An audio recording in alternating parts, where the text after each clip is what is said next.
Sebelum mulai video ini, silakan tekan tombol subscribe di bawah yang warna merah. Jangan lupa loncengnya dinyalakan. Oke? Assalamualaikum warahmatullahi wabarakatuh. Kembali lagi bersama saya di channel Edukasi dan Motivasi Channel. Hari ini kita akan membahas materi IPS, yaitu Masyarakat Multikultural Indonesia. Ya, masyarakat multikultural Indonesia, atau bisa disebut sebagai masyarakat majemuk juga, karena keduanya memiliki kemiripan dalam pengertiannya. Ya, yang pertama kita lihat dulu, apa sih multikultural itu? Ya kan? Multikultural adalah istilah yang digunakan untuk menggambarkan pandangan seseorang tentang berbagai kehidupan di bumi, atau kebijakan yang menekankan penerimaan keragaman budaya dan berbagai budaya, nilai-nilai atau multikultural masyarakat, sistem budaya, adat istiadat, dan politik yang mereka pegang. Nah, jadi di sini cara garis besarnya adalah multikultural adalah tentang kehidupan di muka bumi ini yang mereka itu mempunyai keberagaman budaya. Di sini, dalam hal di sini adalah budaya. Ya. Lebih dicondongkan pada budaya, terus kemudian yang lainnya pun ikut ke sini, baik sistem, terus kemudian adat istiadat dan politik yang mereka pegang. Ya. Dan biasanya multikultural ini cenderung ada pada daerah-daerah yang mempunyai banyak adat istiadat. Ya, karena memang kan di sini dilihat dari berbagai budaya, nilai-nilai dalam masyarakatnya. Oke, kita lanjut.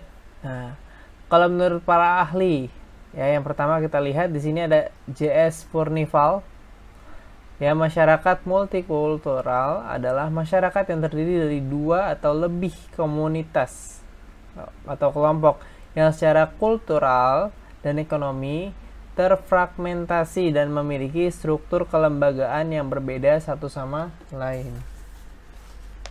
Ya, terus kemudian yang kedua menurut Nasikun, kalau menurut Nasikun, sebuah masyarakat majemuk, ya ini sama ya, multikultural sama majemuk, hampir sama pengertiannya.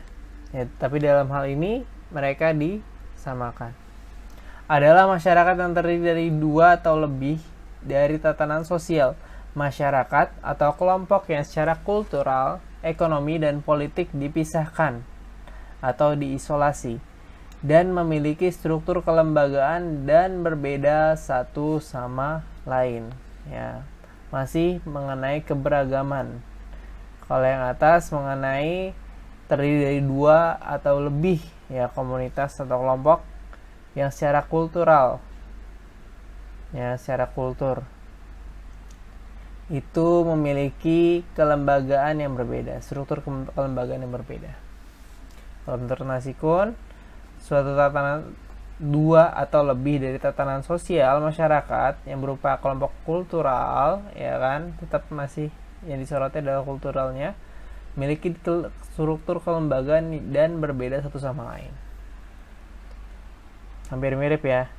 Terus yang terakhir menurut Parek 1997 yang dikutip dari Azra tahun 2007, masyarakat multikultural adalah masyarakat yang terdiri dari beberapa jenis komunitas budaya dengan semua manfaat, dengan sedikit perbedaan dalam konsepsi dunia, sistem makna, nilai, bentuk organisasi sosial, sejarah, adat istiadat, dan kebiasaan.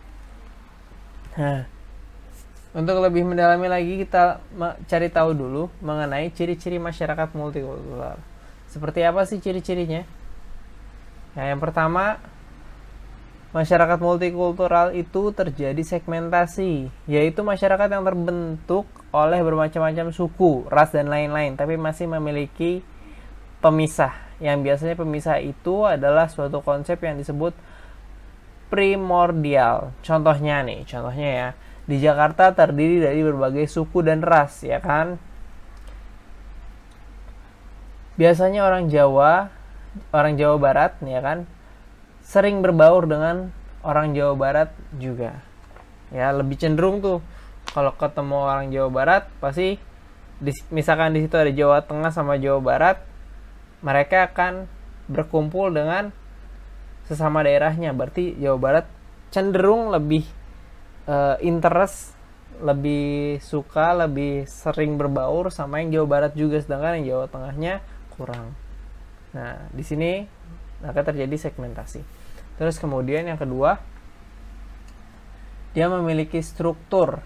Ya, dalam masyarakat majemuk, suatu lembaga akan mengalami kesulitan dalam menjalankan atau mengatur masyarakatnya, alias karena kurang lengkapnya persatuan yang terpisah oleh segmen-segmen tertentu. Contoh nih ya, orang Jawa Barat yang tinggal di Jakarta cenderung tidak menerima aturan karena aturan biasa di daerahnya berbeda dengan di Jakarta. Misalkan di Jawa Barat itu ada aturan A, sedangkan di Jakarta aturan A itu nggak berlaku, tapi yang berlakunya aturan B. Nah, yang B ini dia kurang interest, kurang suka dengan aturan B tersebut karena menurut dia itu hal baru dan kemudian dia masih menganut aturan yang ada di daerahnya. Terus kemudian yang ketiga, konsensus rendah. Dalam kelembagaan pastinya perlu ada sesuatu kebijakan dan keputusan. Keputusan berdasarkan kesepakatan bersama, itulah yang dimaksud konsensus. Ya, berarti dalam suatu masyarakat majemuk sulit sekali dalam pengambilan keputusan. Ya. Ini terjadi kesulitan dalam mencari sebuah keputusan karena yang orang yang sana bilang A, yang sini bilang B, yang sana bilang C gitu kan. Sulit untuk menemukan suatu keputusan yang pas gitu kan. Jadi pasti ada perdebatan karena memang sesuai dengan pendapat dan tatanan kehidupan mereka masing-masing, ya kan. Karena yang diduduk di pemerintahan contohnya itu nggak hanya orang Jakarta, ada orang Jawa Barat, ada orang Jawa Tengah gitu. Itu contohnya, contoh simpelnya. Terus kemudian relatif potensi ada konflik. Ya tentu, ya kan, dalam suatu masyarakat majemuk pastinya terdiri dari berbagai macam suku adat dan kebiasaan masing-masing. Dalam teorinya, semakin banyak perbedaan dalam suatu masyarakat, kemungkinan akan terjadi konflik itu sangatlah tinggi, ya kan, dan proses pengintegrasinya juga susah. Ya, pasti terjadi relatif ada konflik di sana.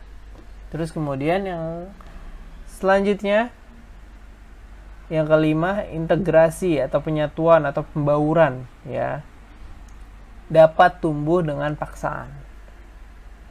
Dalam masyarakat multikultural itu susah sekali dengan pengintegrasian, jadi pembauran, ya, pembauran satu sama lain. Maka jalan alternatifnya adalah dengan cara paksaan. Walaupun dengan cara seperti itu, integrasi itu tidak akan bertahan lama. Jadi membaurnya dengan cara dipaksa, ya kan, mau nggak mau, karena memang mereka berada di satu tempat. Misalkan kayak di Jakarta, orang Jakarta itu, ya kan, harus dipaksa, ya kan, atau orang Jawa Barat yang datang ke Jakarta itu dilakukan integrasi atau pembauran. Pembaurannya gimana? Dengan cara dipaksa, biar mereka itu sama-sama saling menyatu, walaupun hal itu tidak bertahan lama. Ya, ini ciri-cirinya. Dalam hal pembaurannya atau integrasinya tumbuh dengan cara paksaan. Terus kemudian, ya, yang terakhir, adanya dominasi politik terhadap kelompok lain. Ya, jadi ada dominan atau kecenderungan suatu kelompok itu akan memilih kelompoknya sendiri. Contoh misalkan, oh, si A nih dari Jawa Barat, ya kan, otomatis orang-orang yang di Jawa Barat cenderung akan memilih partai tersebut yang dipimpin oleh orang Jawa Barat juga. atau calonnya orang Jawa Barat gitu. Sedangkan orang Jawa Tengah pasti akan memilih dominan, ya kan, akan memilih orang atau calon yang dari Jawa Tengah juga. Seperti itu simpelnya mengenai hal ini, ciri-ciri masyarakat multikultural. Nah, latar belakang timbulnya masyarakat multikultural di Indonesia. Kita lihat di sini. Yang pertama ada kondisi geografisnya. Nah, Indonesia itu terdiri dari 13.466 pulau yang tersebar dari Sabang sampai Merauke sepanjang 3.000 mil dan dari Miangas sampai Pulau Rote sepanjang 1.000 mil. Nah, mengakibatkan terciptanya kelompok etnis yang saling terpisah yang bermukim di pulau-pulau tersebut membatasi hubungan yang satu dan yang lain, ya, berdasarkan kondisi geografisnya, sehingga menjadikan masyarakat ini multikultural. Selanjutnya adalah letak geografis. Nah, letak geografisnya, Indonesia itu berada di antara 2 samudra dan 2 benua yang sangat strategis mendapatkan pengaruh dunia luar. Hal ini mengakibatkan Indonesia memiliki agama yang beragam, yaitu Islam, Kristen, Hindu, Buddha, dan Konghucu. Selanjutnya, keanekaragaman kehidupan masyarakat, ya, khususnya diakibatkan oleh iklim, curah hujan, dan kesuburan tanah yang berbeda satu dan yang lain. Setidaknya dapat menghasilkan 2 lingkungan ekologis yang berbeda nih, ya kan? Ada yang pertanian sawah dan pertanian ladang. Kalau sawah itu ada di Jawa dan di Bali, sedangkan kalau ladang biasanya ada di luar Jawa.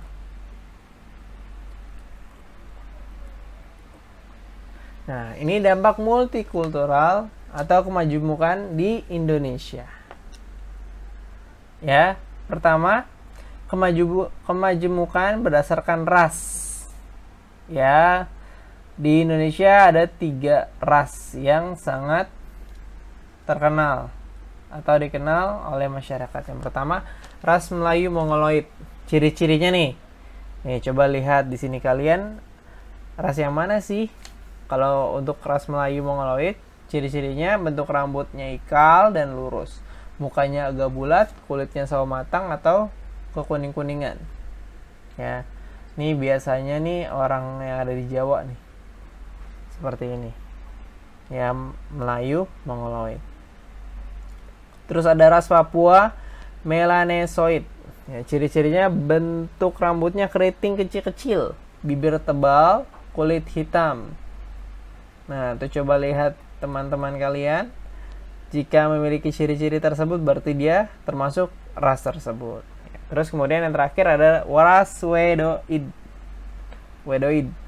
Ciri-cirinya bentuk rambutnya berombak, perawakannya kecil biasanya, ya. Terus kemudian kulitnya sawo matang. Lanjut, yang kedua ada kemajemukan berdasarkan suku. Nah, kita lihat di sini, letak Indonesia itu yang strategis, banyak didatangi berbagai bangsa seperti Arab, Cina, Eropa, dan lainnya. Kedatangan mereka menyebabkan proses asimilasi bangsa yang mewarnai perkembangan suku di Indonesia. Selain perbedaan itu, kondisi geografis juga menjadi penyebab terjadinya perbedaan suku bangsa dengan bahasa dan kebudayaan yang berbeda.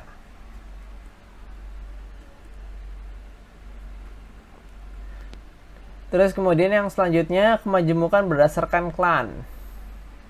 Ya. Ini klan bukan yang di Naruto ya, atau di game-game gitu. Tapi ini adalah klan yang dimaksud adalah kayak seperti klaster-klaster gitu. Nih, kita lihat, kita bahas ini ya, maksud dari klan itu.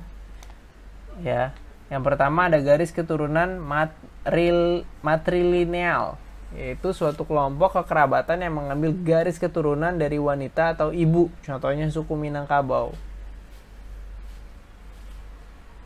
Ya, jadi kalau misalkan ditanya sukunya suku apa, gitu kan? Kalau dia bilang, oh dari ibu saya Padang, gitu kan? Contoh ya, berarti itu dari suku Minangkabau. Kalau dia cenderung ngambil garis keturunannya dari ibu. Nah, itu klan ya tadi ya. Jadi bukan yang tadi dimaksudkan. Yang awal dimaksudkan tuh. Terus kemudian garis keturunan patrilineal, yaitu suatu kelompok kekerabatan yang mengambil garis keturunan dari laki-laki atau bapak. Contohnya suku Batak, suku Aceh, suku Ambon, dan suku Jawa. Nah, ini kalau di kita ngambil garis keturunannya patrilineal ya. Karena kalau ditanya sukunya suku apa, pasti ditanya bapaknya dari bapaknya gitu kan. Ya, bapaknya apa? Oh, bapaknya Jawa, berarti kamu Jawa. Seperti itu. Terus kemudian garis keturunan bilineal, suatu kelompok kekerabatan yang mengambil garis keturunan dari laki-laki atau bapak maupun perempuan. Ya, contohnya di daerah seperti Jawa, Madura, Sumatera Timur, Riau, Aceh, Sumatera Selatan, seluruh Kalimantan, seluruh Sulawesi, Ternate, dan Lombok. Jadi keturunannya dari laki-laki ataupun perempuan. Jadi campur. Ya. Bisa dari laki-laki ataupun perempuan. Atau ibu. Nah, kemudian selanjutnya ada garis keturunan berganda. Ya, kelompok kekerabatan ditentukan berdasarkan keturunan dari ayah dan ibu secara bersama-sama. Seseorang juga dapat termasuk ke dalam klan patrilineal atau matrilineal secara bersama-sama. Jadi dia itu di sini karena dia bergabung gitu, karena ayah antara ayah sama ibu secara bersama-sama, dia bisa ngikutin keturunan ayah ataupun keturunan ibu secara bersama-sama. Misalkan untuk minggu ini pakai keturunan ibu gitu kan, terus minggu selanjutnya pakai keturunan ayah, itu namanya keturunan berganda ya. Terus kemudian garis keturunan beralih-alih atau alterneren, kelompok kekerabatan yang menarik garis keturunan dari ayah patrilineal dan ibu matrilineal secara berganti-ganti ya. Ini hampir sama seperti yang tadi, cuma bedanya kalau yang tadi itu saya tidak menjelaskan tadi ya, mohon maaf. Dia bisa menggunakan garis keturunannya secara bersama-sama. Kalau ini berganti-ganti, yang lebih tepatnya contohnya tadi itu ini. Misalkan minggu pertama tuh pakai yang ayah, minggu kedua pakai keturunan ibu. Kalau yang tadi bisa bersama-sama, bisa saat itu di hari itu gitu kan, ibu dan ayah campur. Biasanya klan ini akan mempengaruhi ke ini ya, ke pembagian warisan, terus kemudian mungkin bisa juga ke perjodohan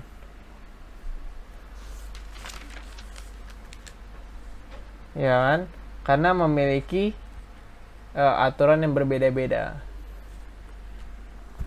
Terus kemudian yang terakhir, kemajumukan berdasarkan agama ya. Di Indonesia itu dibedakan menjadi 3, yaitu yang pertama ada animisme, kepercayaan kepada roh nenek moyang atau dan roh lainnya ya. Terus kemudian yang kedua ada dinamisme, percaya pada semua benda mati yang memiliki kekuatan sakti. Terus yang ketiga agama. Nah, merupakan kepercayaan kepada Tuhan yang Maha Esa. Yang kita tahu agama di Indonesia ada Islam, Kristen, Protestan, Hindu, Buddha, dan Konghucu. Nah, ini konsekuensi sosial budaya yang timbul dari multikultural. Lihat di sini ada konflik sosial. Nah, yang pertama konflik sosial itu dibagi menjadi 3. Ada konflik rasial ya, terjadi itu bukan yang rasial ini terjadi bukan hanya karena perbedaan fisik semata, tetapi karena benturan sosial, politik, ekonomi, atau karena suatu ras dalam kedudukan yang mayoritas ya.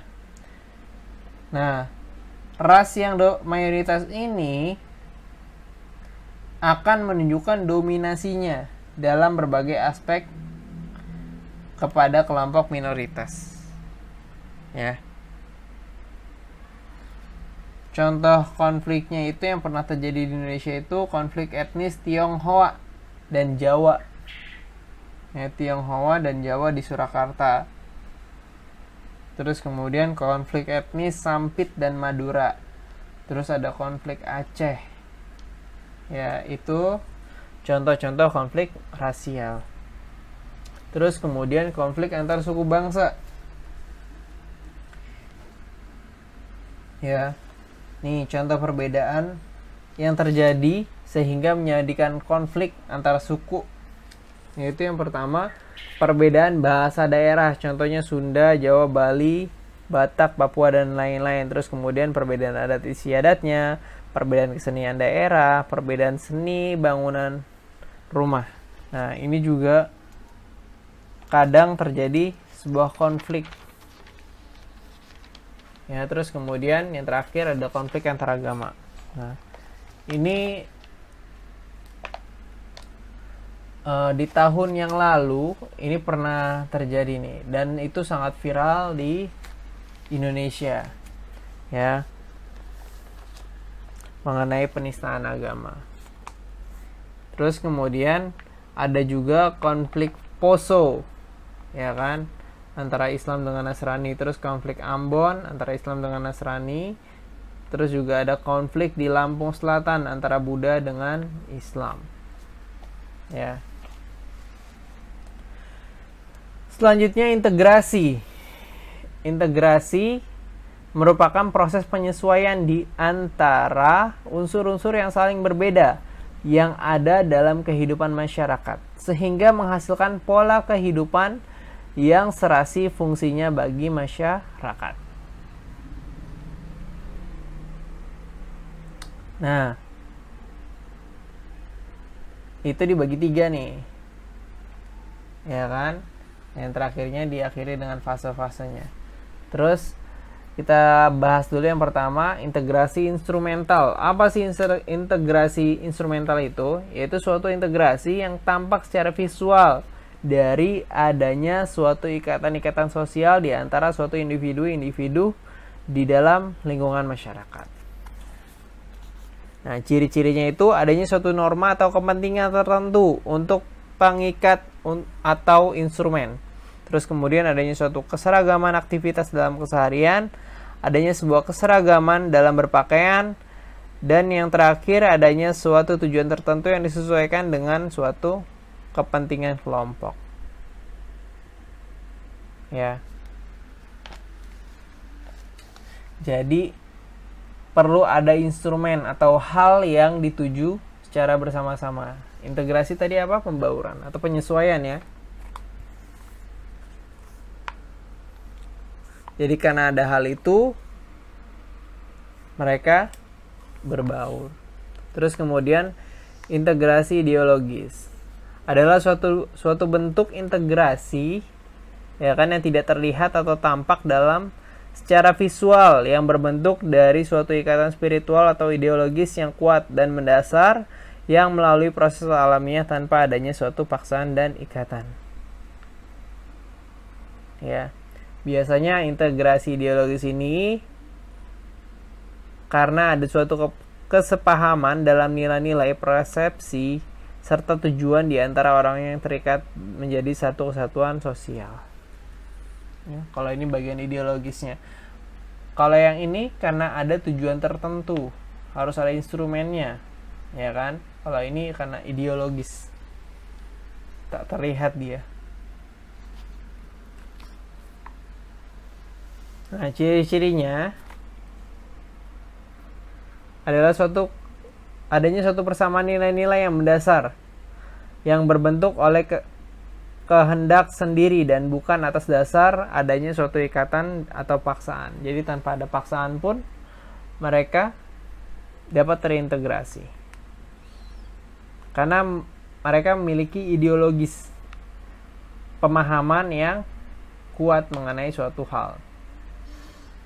Misalkan nih, ras A bilang A, terus ras B dia yakin kalau misalkan A itu benar, ya kan?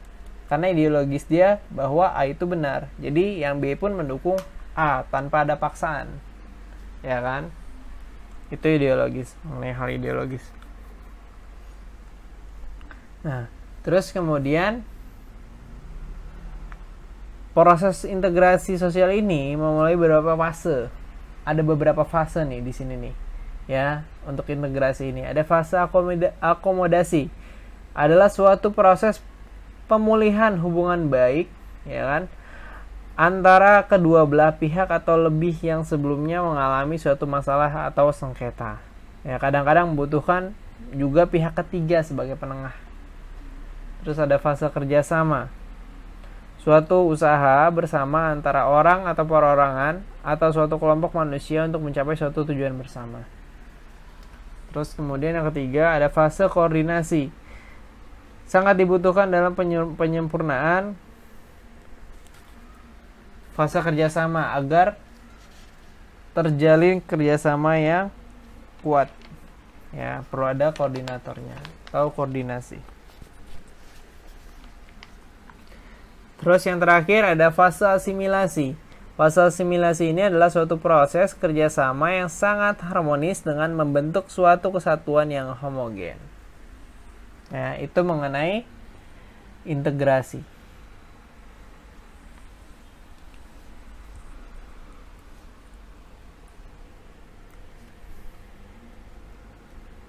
Selanjutnya kesenjangan multidimensional.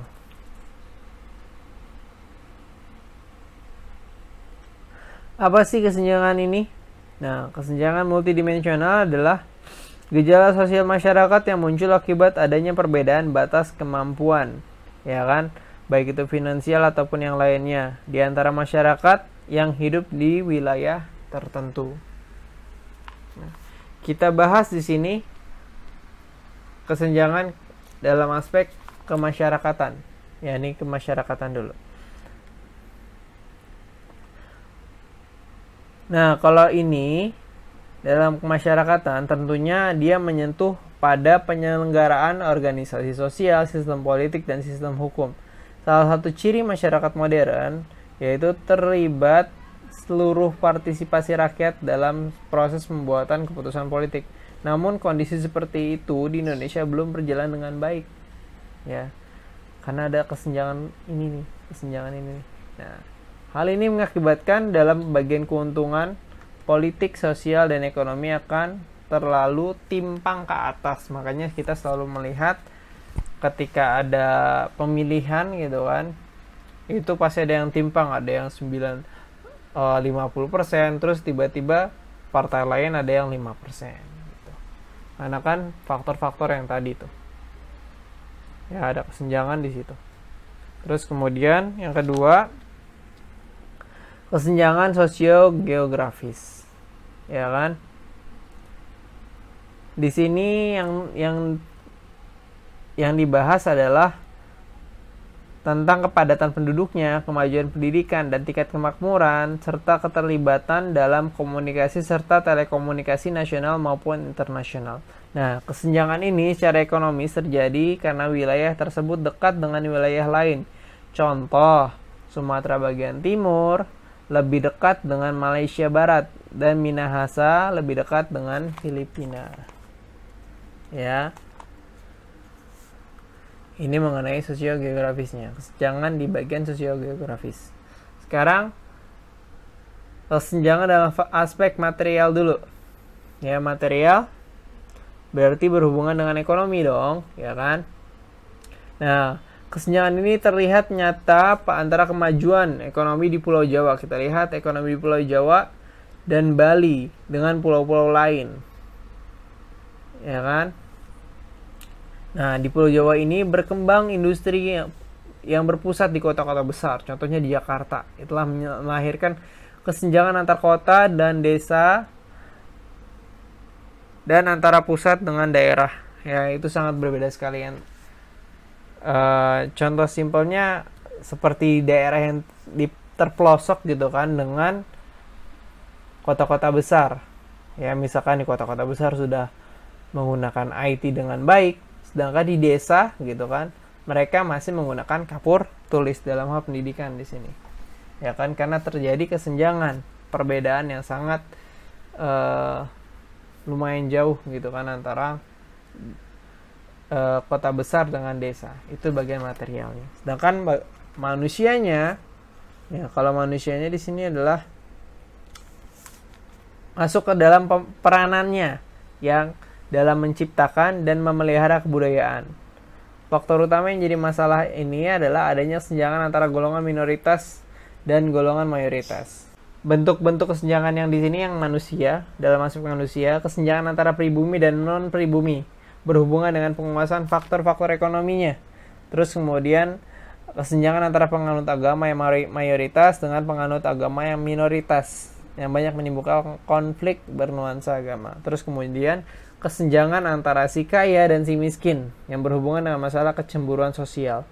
Terus terakhir kesenjangan dalam bidang sosiokultural yang menyangkut struktur kekuasaan dan politik. Nah, mungkin sampai sini saja. Semoga bermanfaat ya.